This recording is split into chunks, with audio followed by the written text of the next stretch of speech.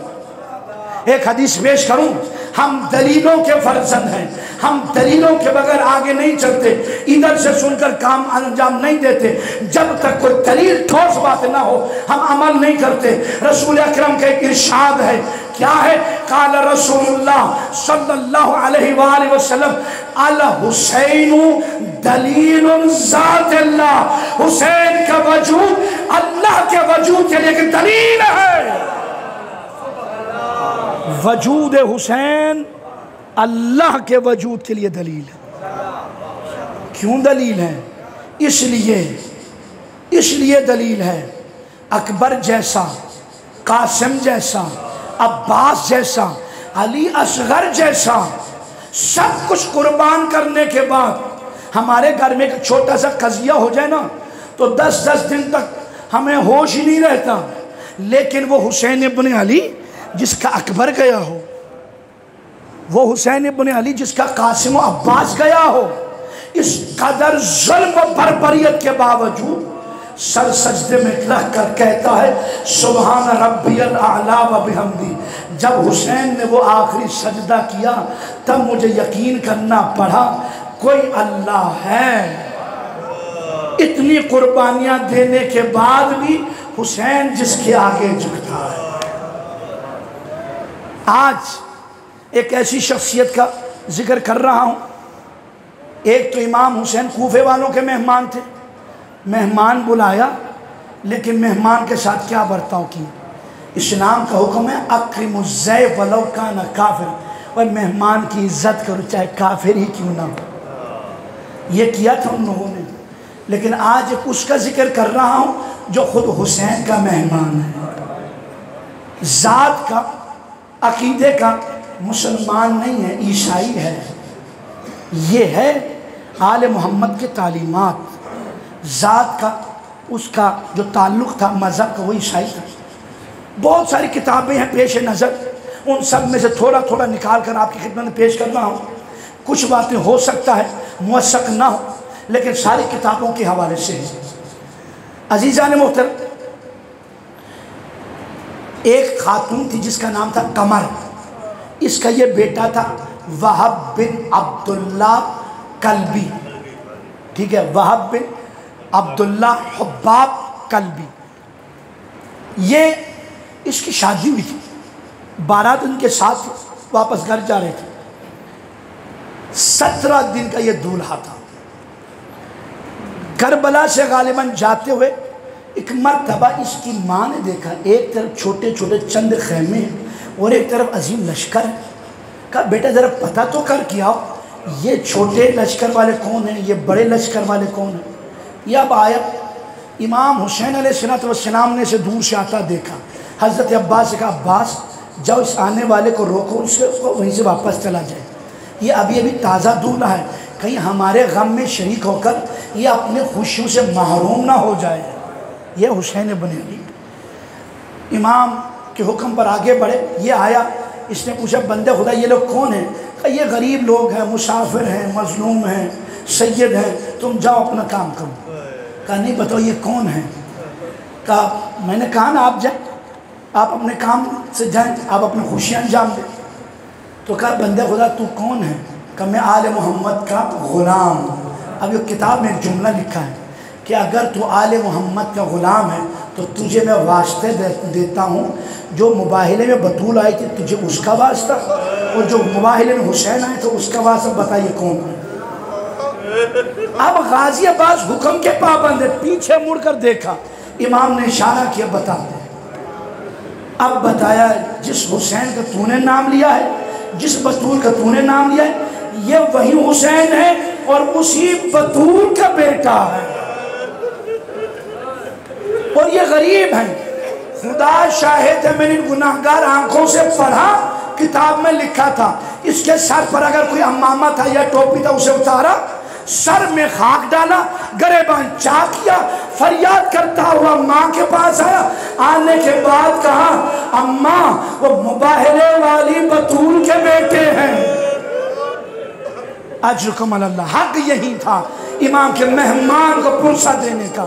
عزاداران امام مسلم ایک مرتبہ کہا اچھا اب اس خاتون کو بھی شناؤ، اس نے کہا بیٹا جلدی سے ان براتیوں کو رخصت کرو، ہاتھ جوڑے، کہا دیکھو تم لوگوں کا شکریہ، اب اس سے آگے ہم نے نہیں جانا، ہم امام حسین کی نصرت کے لیے جائیں گے، تم لوگ جاؤ۔ باراتیوں کو رخصت کیا۔ اب 3 اشخاص، ایک قمر، اس وہب کی والدہ اور اس کی زوجہ، یہ تینوں جناب امام حسین کے پاس آئے۔ خیر کافی لمبی باتیں تھیں، وہ ساری چھوڑ، امام سے کہا کہ ہم آپ کی نصرت کرنا چاہتے ہیں۔ امام نے فرمایا میں تمہاری نصرت کیسے قبول کروں، تم مذہب عیسائیت پر ہو، میرے نانا کے مذہب پر نہیں ہو۔ کہا اس نے عجیب جملہ کہا، جس دن میں نے آپ کی ماں کو مباہلے میں دیکھا تھا، میں اس وقت سے اسلام کی عزت کرتی ہوں، اس وقت سے اسلام کی محبت میرے دل میں ہے۔ تینوں نے کلمہ پڑھا۔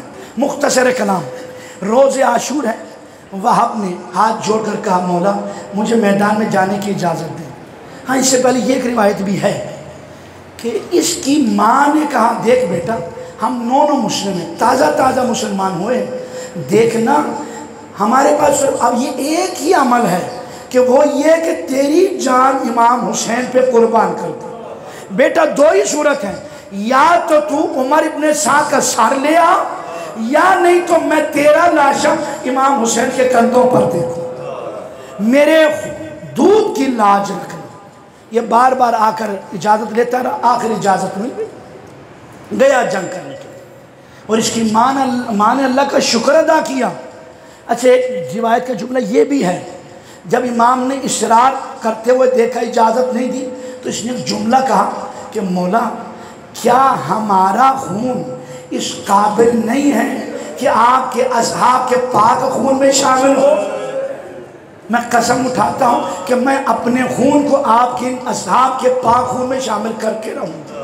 اجازت ملی، جنگ کرنے کے لیے چلا گیا۔ اب یہ جنگ کرتے کرتے زخموں سے چور ایک طرف واپس آیا، ماں نے دیکھا منہ موڑ لیا، کہا اماں دیکھ میں زخموں سے چور ہو کے آیا ہوں، مجھے دیکھ تو صحیح۔ کہا میں نے کہا نہیں تھا یا تو تیرا لاشا حسین کے کندھوں پر ہو یا تیرے ہاتھ میں عمر ابن سعد کا سار ہو، اس وقت تک تجھے دودھ نہ بخشوں گی جب تک تو اپنی جان حسین پہ قربان نہ کر دے۔ عظیم عورت تھی۔ اب یہ جانے لگا نا، اب یہ ایک روایت ایک جملے ہیں کسی کتاب میں پڑھا تھا کہ جب جانے لگا تو اس کی زوجہ دروازے پہ کھڑی تھی۔ کہا تو یہاں کھڑی ہے؟ کہا میں نے تجھ سے ایک بات کرنی ہے۔ کہا کیا بات کرنی؟ بس مختصر بات ختم کروں کہ بھائی میں نے یہ بات کرنی ہے کہ وہ بات کرنے سے پہلے کہ تجھے میرے ساتھ امام حسین کے پاس چلنا ہو۔ امام حسین کے پاس ہے۔ کہا مولا آپ سے ایک گزارش ہے کہ اس سے کہیں کہ یہ جنت میں اس وقت تک نہ جائے جب تک مجھے ساتھ لے کر نہ جائے، یہ مجھ سے وعدہ کرے۔ امام نے فرمایا زوجہ وہب یہ بات تو تم مجھ سے کر سکتی تھی، میں جنت کا سردار ہوں۔ مولا سے ہاتھ جوڑ کے کہتی ہے مولا آپ سے کچھ اور کہنا تھا۔ کیا کہنا ہے؟ جب وہب عالم غربت میں شہید ہو جائے اور جب میں تنہا ہو جاؤں تو مجھے آپ جناب زینب کے خیمے میں بیٹھ دیں تاکہ عالم غربت میں میرا پردہ بچ جائے۔ میں ہاتھ جوڑ کے عرض کروں اے زوجہ وہب تجھے تیری چادر کی پڑے گی، ہائے شام غریبہ، نہ زینب و ام کلثوم کی چادریں بچیں گی، نہ خیمے بچیں گے، نہ سکینہ کے زیور بچیں گے۔ خیر وعد و وعید ہو گیا. وہاں پھر چلا میدان میں جنگ کی. ایک مرتبہ جنگ کرتے کرتے اس نے دیکھا کہ اس کی زوجہ ہاتھ میں ایک ڈنڈا لے کر جنگ کرنے آ گئی ہے. قریب آ کر کہا تو مجھے روک رہی تھی اب خود جنگ کرنے کے لیے آئی ہے. اس نے ایک جملہ کہا جو کسی کتاب میں نے پڑھا تھا. اس نے کہا ہے وہب میں خیمے کا پردہ اٹھا کر تیری جنگ دیکھ رہی تھی, یکایک میں نے دیکھا جناب زہرائے مرضیہ قتل گاہ حسینی میں جارو لگا رہی تھی. یہ منظر مجھ سے رہا نہیں گیا, میں بھی مرنے کو چلی آئی. اب روایت کے جملے یہ ہیں کہ جناب وہب لڑتے لڑتے گھوڑے سے گرے, جناب وہب کی زوجہ وہب کے اوپر گرے, اس کے خون سے اپنے بالوں کا خضاب کرنے لگے. شامی فوج نے دیکھا, شمر ملعون نے اپنے غلام رستم سے کہا اس کا قصہ تمام کر. یہ ملعون ہاتھ میں گرز لے کر آیا, اس خاتون کے سر پہ مارا. 17 دن کی دلہن اس کا سر اپنے دولہا کے سینے پہ پاش پاش ہو. امام حسین جب پہنچے نا, دولہا اور دلہن کا لہو مل کر جو بہتا ہوا نظر آیا, امام بہت روئے. اب بات ختم ہوگی, ایک جملہ اور مجلس تمام. اسلامی معاشرے میں خواتین کا بڑا کردار ہے. یہ جو اس وہب کی ماں تھی نا, عجب ماں تھی, کمال کی ماں تھی. ہماری ماؤں کے لیے, بہنوں بیٹیوں کے لیے مشعل راہ. ان ملعونوں نے کیا کیا, وہب کا سر کاٹا, کاٹنے کے بعد اس کی ماں کی طرف اچھالا, یہ لے تیرے دولہا کا سر ہے. عجیب خاتون تھی, ازادارو. بس آخری جملہ ہے, امام کا مہمان ہے, پرسہ دینا ہے. بس اس کی ماں نے کیا کیا, ایک دفعہ اٹھایا سر کو, خون صاف کیا, پیشانی کا بوسہ لیا, امام حسین کا 7 بار طواف کیا, جیسے حاجی خانے کعبہ کا طواف کرتے ہیں. ایمان کعبہ کا طواف کیا.